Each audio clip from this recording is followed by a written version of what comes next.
Despite last season being extremely good for Arsenal, doing the double over Real Madrid in the Champions League quarterfinals, making it to the semi-finals of the UEFA Champions League, and having an extremely strong league campaign, finally seeing us finish above Manchester City, we still fell short yet again, finishing second in the league, this time behind the league winners in Liverpool. So at the end of last season, a lot of us Arsenal fans, including me, felt quite frustrated. We felt it was about time we start winning trophies, starting with the Premier League, potentially pushing further into the Champions League, but we needed to have a boost, a change of some sort that's going to finally get us over the line. So after that summer transfer window, all of us Arsenal fans were filled with a huge amount of hope after seeing us plug just about every hole we had in that squad, spending a total of £250 million during the summer. A huge outlay. The team on paper looked extremely strong and we were pretty excited for the season. But the main signing at the time, and even still now you could say,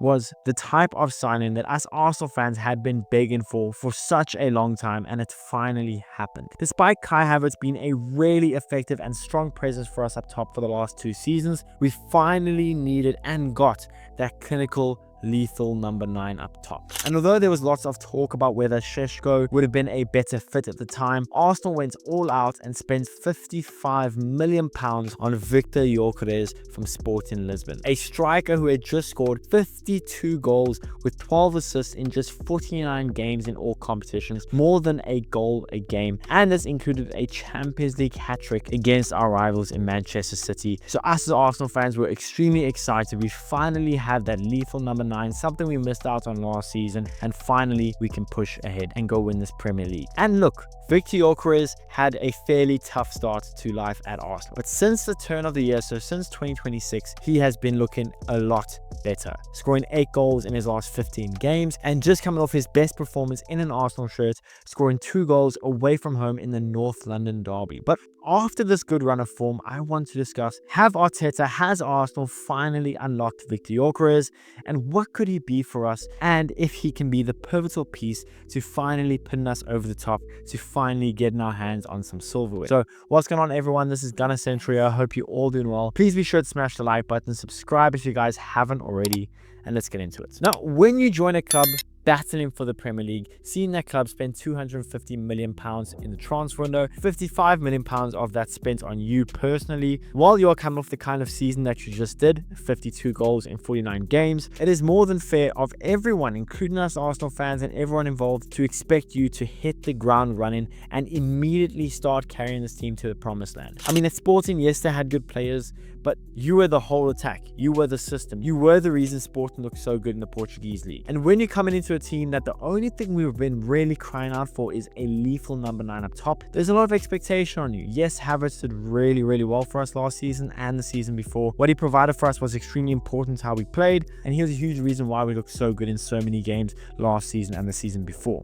But despite all of that, it's fair to say, I mean, this was for me especially, is I expected Viktor Gyökeres to, yes, have some growing pains, but he needs to hit the ground running. We couldn't afford a long time. We're in a title race already before the ball even kicks off. We need to see him have a good performance. It was a huge expectation, and whether you agree with it or not, whether you can see other £55 million signings that haven't performed, when you looked at Viktor Gyökeres, you expected the finished product. I did. I'm sure everyone else did. I knew he'd have some growing pains, but he had to come out as the finished product. And with all these high expectations not making his life even easier, he had a tough start to the beginning of his Arsenal career. But before the season even started, the hopes, those high expectations somehow even raised a bit higher when, yes, rival fans were talking about the fit, how he's not going to work for us, but against Atletico Bilbao scores a beautiful header, and now you're thinking, I can see how he can work in this team. So we go away to Old Trafford. He doesn't really put in a great performance. Now, we as a whole didn't put in a great performance. We walked away 1-0 winners, but you know, you chalk it up. It's his first game in the Premier League away in Old Trafford, a really tough game. Next game, he scores 2 goals against Leeds United, and you're thinking, here we go, Viktor Gyökeres is here. And after that, he went on a bit of a goal drought. And after that, he played against Liverpool, didn't look particularly good. Next game against Forest looked pretty good, but after that, he had a bit of a goal drought, putting in some shockingly bad performances, I thought. It took him 7 Arsenal games after that goal against Nottingham Forest to find the back of the net again, where he found a brace against Atletico Madrid. But during this stretch, and during particularly 2025, I remember a lot of rival fans saying Viktor Gyökeres is a complete bust. He doesn't bring anything to the team. He's not scoring goals. And as Arsenal fans, I mean, it did sound very, very weird from the outside, but we were saying he was doing so much more than just scoring. He was bringing in the play. He was allowing more space to the 10s. He was making the defense worry a whole lot more than they would have had to had he not been on the field. So us as Arsenal fans, I mean, I particularly was a bit more harsh on him than maybe some of you guys, but a lot of you guys were quite happy with his performances. You thought he was doing quite a lot off the ball. All he needs to do is add goals, and he's looking pretty spot on. I still think he was a bit flat even looking back at it. I still think he struggled to find his feet in the Premier League. I think that's very normal for a lot of strikers, but he wasn't scoring goals. And to say he had a very tough start, particularly first 6 months with Arsenal, I think that's more than fair to say. Yes, he got his odd goal here and there. Think about the Burnley goal as well, but he didn't ever really look particularly great in my eyes for Arsenal in 2025, and I'll stick to that even to this day. But since the turn of the year, since 2026 has rolled around, seems like Viktor Gyökeres has finally started to click. Now, I'm not a tactical genius, so I'm not going to explain tactically why I think that is, but since the turn of the year, I think Viktor Gyökeres, obviously output-wise, has definitely done his fair share. But since that goal against Chelsea, very scrappy goal, but it was a huge goal away from home at Stamford Bridge in the Carabao Cup semi-finals. Since that goal, I feel like his confidence has kind of come back a bit. Yes, he kind of had a flat one against Nottingham Forest, but then he goes and scores an absolute screamer in the San Siro against Inter Milan. So going into those two games, Chelsea and Inter Milan, a huge thing we heard from a lot of rival fans and Viktor Gyökeres haters was that Viktor Gyökeres wasn't great when he played bigger or stronger teams, and when he played weaker teams, he usually found it a bit easier and scored goals. That's why he looked so good in the Portuguese league. That's kind of what you heard from a lot of haters. But again, the San Siro in the Stamford Bridge, scoring those two goals, I think really lifted his confidence. It lifted my kind of trust in him. Had a blank against Manchester United, but to be honest, I don't think many of us really played well against United anyway. But after that game, then he goes in Champions League, scores a goal, gets an assist. Next game, scores a goal against Leeds. Then against Chelsea, I thought he was pretty okay. So we do what we had to do to see out the second leg against Chelsea to get to the Carabao Cup final. Goes at home against Sunderland, and this was a Sunderland team, by the way, that looked really good in the top half of the table, really making a lot of teams sweat. The Sunderland team has just been really good, and what does Gyökeres do? Goes and scores 2 goals against them in a 3-0 drumming at home against Sunderland. And I think, yes, he's had the odd game even now in 2026, but I still think he's looked kind of flat. I don't think he was amazing against Wolves. I don't think he was good against Brentford either. He still has looked fairly flat here and there, but I think since the turn of the year, I can really see his eyes light up a bit more in front of goal. He hasn't got this kind of weighted pressure as much as he did in late 2025. But despite his good games, really good moments, really good goals, I don't think he's had as perfect of a performance, as rounded of a performance with really good goals, really good movement, just overall really great football, quite as much as he's had against Tottenham Hotspur. He saved his best performance, arguably when we needed it the most. Coming into this game, we were in bad form. We'd come off a draw against Wolves, a draw against Brentford. We were not looking good, and we needed our £55 million striker to produce something to show that he is a £55 million striker. And that game against Spurs, he did it. Outside of scoring 2 bangers, the first goal was absolute class. When I look at that first goal, this may sound a bit crazy, but when you just look at that type of goal, I hate to say it kind of reminds me, at least that finish, it kind of reminds me of a Harry Kane kind of finish. That's what that kind of goal reminded me of. Just whipped it with pure power from outside the box. Nothing the keeper could have done.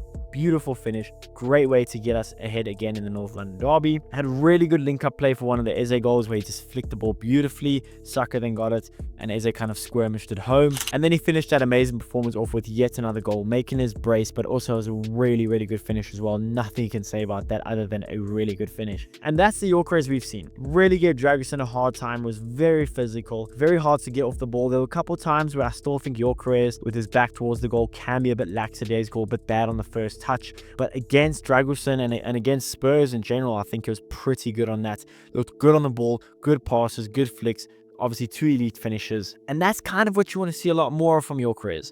That for me was a 9 out of 10 performance from Gyökeres. I'm not expecting that every game from him, but now we kind of know how to use him. Surely by now, 6 months with Arteta, Arteta's kind of molding him as he likes. Arteta has to mold his game plan a bit more for him. He's going to obviously struggle against teams that sit a bit deeper like usual, but I think Spurs gave him that opportunity to kind of get more confidence going back. And I remember a bit earlier in the game, it was still 0-0, Gyökeres kind of turned and he shot it. A snapshot where he just passed the goal, and I just kind of felt like this is going to be a good game for Gyökeres. He's active, he's on it, he's He's aggressive on the ball. He's looking to shoot. He's looking to score. And that's something Gyökeres has always done, which has always given me some confidence. He's always so desperate for a goal. Sometimes too desperate. He can get a bit clumsy when he's going for it too much. But I've always loved that kind of viciousness he has in his mentality. He's always looking to score. And yes, it's still not amazing this season. He still hasn't got the best stats of all time for a £55 million striker. I'm not going to lie to you. I mean, it's 36 games played, 15 goals, 2 assists. It's not the most outstanding goals you'll ever see. 10 goals in the Premier League now, 4 goals in the Champions League in 6 games.